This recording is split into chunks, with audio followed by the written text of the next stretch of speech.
What's up, Tasty Nation? Welcome to this edition of Options Math Check. We've got a ton of tech earnings reporting after the market closes on the 29th. And Meta, Microsoft, Google, and Amazon are big players in the NASDAQ QQQ. They make up the top 10 holdings. They're all in the top 10 holdings, I should say. But they make up about 18% of the entire fund. So we're going to see some market movement in either direction, especially if they all move in the same direction, which is what we're going to talk about today. But always interesting when you have all these overlapping things in 1 week. We have a Fed announcement on Wednesday. We've got these 4 big name tech stocks reporting. Could be fireworks. It's kind of interesting though, because we're not seeing that sort of movement priced into SPX. We are seeing a little bit of price movement priced into the Qs. If you look at the weekly options expirations and the 1 day, 2 day, 3 day, it's really nice with the Qs that you have these daily expirations now. And that's really what I want to focus on today, because a lot of these stocks, when you look at Meta at a 7.4% implied volatility in terms of notional value for the week. So I just look at what's the plus minus number for the week and how does that relate to the stock price itself.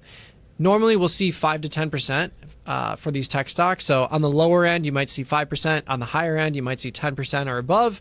That's kind of the rule of thumb that I like to use. You'll see some extremes on the lower end and upper end, but anywhere between that 5 and 10% range is pretty normal. But of course, as you get closer to 10%, you've got much more implied volatility compared to other products. So Meta's coming in right at 7.4%. Microsoft is at 7%. Google is the lowest of the 4 at 5.4%. And Amazon's right at 7% too. So a lot of these look very similar relative to the stock price. About 7% of the notional value of the stock price is expected in terms of implied move for earnings week. But the real question is, what happens if they all move in the same direction? And you know, when you think about these tech stocks that are highly correlated on their own, if they all report really good earnings and they blow their earnings out of the water and raise guidance for the end of the year, for example, I think you could see a situation where you have a big market move to the upside, or if the opposite happens where all of them kind of have weak guidance, or maybe they just meet expectations and don't exceed them in a big way. I think that is going to be something to watch out for too. So real quick, let's take a look at the Qs on this options math check here, and we'll see what the probabilities say. So we're in the Tasty platform, and we're looking at the Qs here. You know, we've had just an amazing rally from low to high, from the bottom of the war situation to the higher end up here at 656, which is where we're trading at right now. And really, I think when we compare and contrast the probabilities here for the Qs, like I stated, if you look at the 1 day, 2 day, 3 day options, there's a ton of implied volatility priced into that 2 day at 30.6%. You can see just for tomorrow, only a 7-point move, but then you add a day and you've got an 11-point move and then a 12.6 point move for Friday. So what I want to see is, you know, if we have a greater move to the upside relative to downside, what is the probability of, let's say, a 5% move in QQQ on both the upside or downside? So I want to look at the plus minus 30 points on the Qs. We're trading at 656. Let's call it 30 points. That's going to get us to that 5% range, just below it. So I want to do that for the end of the week here. So we're going to look at the 3 day and pull up the implied volatility and in the money probability percentages for 630, and we'll look at 680 as well. So 630, 72 cents to the downside and an 8% probability of being in the money there. So not too much premium being priced into the downside over the 3 day cycle. Now this would be a big move, of course, but 16% probability of touch isn't zero. So if we were to see a big move, 3 times the expected here, up plus minus $12 is what we're being priced in right now for this 3 day cycle at the end of the week. 8% in the money, 16% probability of touch, so any point during that 3 day cycle. Very interesting to see. But when it comes to the upside, if we look at 30 points to the upside, we're looking at 686-ish.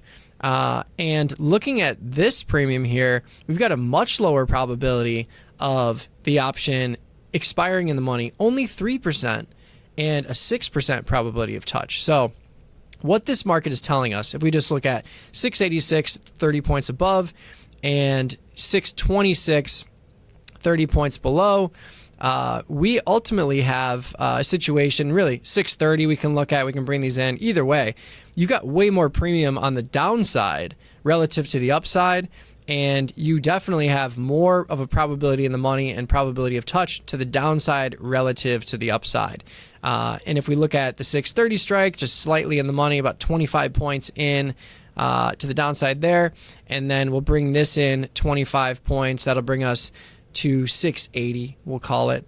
Still seeing almost twice the amount of premium to the downside relative to the upside. So what does this mean holistically? Well, it tells us that we've already seen a rally in the Qs. We're already near all-time highs.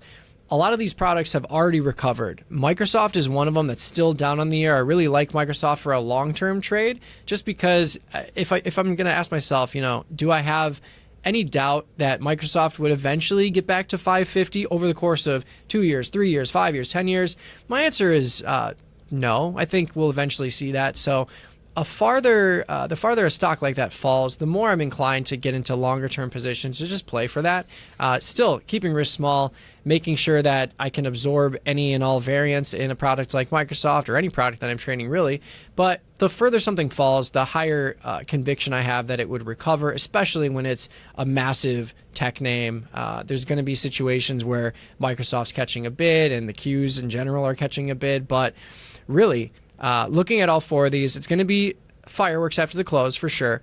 If we see all of them move in the same direction, what's always fun is you can just look at the NASDAQ futures. If you see the NASDAQ futures ripping around or just mooning to the upside or crashing to the downside, you can assume that one or all of those stocks are reporting bad numbers to the downside, good numbers to the upside. But again, really kind of an interesting scenario here that's developing where 30 points, 25 points out of the money on either side, you're seeing put skew in this market. So I think that translates again to markets are kind of complacent. Maybe we've already priced in this upside movement here. And even if the market is expecting that these tech stocks are going to blow these numbers out of the water, what is the narrative going forward? Maybe that narrative isn't enough to really propel them further, especially with global tension still being here. And to the downside, I think because we've already seen a rally from the lows from the recent months here, if there's any sort of miss from an earnings per share perspective or revenue perspective, I think you could see these products fall out pretty dramatically here. And especially if all four of them have bad numbers, I think really that's what you're seeing in terms of velocity of risk being priced to the downside. So am I going to be surprised if I see an upside move in all of these, maybe an inside up move in all of these? No, I don't think so. I think that kind of aligns with the market volatility as it stands right now. But if there is a surprise to the downside, I would also not be surprised to see a big market move to the downside, considering the fact that we've already rallied, had a historic rally in the Qs from a lot of these lows in these products. So the math is what it is. The numbers are what they are. We're seeing put skew in this market, the 3-day market, which is really interesting to see. I think if we had a more complacent market altogether, no global tensions or anything like that, I think you would maybe see a flatter skew or maybe even upside skew if we were to expect that these products are going to crush it, they're going to post huge numbers, etc., etc. So let me know what you think in the comments below. Thanks for watching this video. If you like it, please like this video and check out the News and Insights tab on tastylive.com. We have earnings previews for all of these products. We will always have earnings previews for these products ahead of the earnings announcements if you like written content and a little more granular information for each of them. So check those out. But like this video, subscribe to the Tasty Live channel, and we'll see you on the next Options Math Check.